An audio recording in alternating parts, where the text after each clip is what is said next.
Pengobatan gratis dan pembagian sembako, serangkaian reuni agung semua angkatan alumni SELUA 1 Saraswati Denpasar mendapat sambutan positif dari ratusan warga yang kebanyakan sudah usia lanjut dari 9 banjar di Desa Seraya Barat, Karangasem.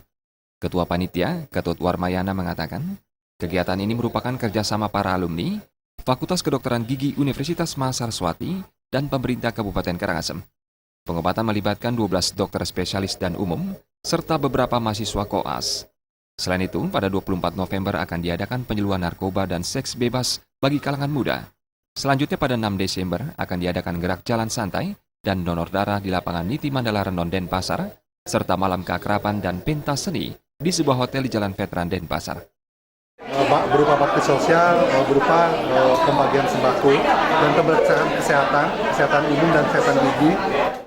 Kepala Desa Seraya Barat, Iwayan Patra Swarsa menyampaikan terima kasih terhadap pelaksanaan bakti sosial, pengobatan gratis dan pembagian sembako ini, sehingga dapat memperingan beban warga.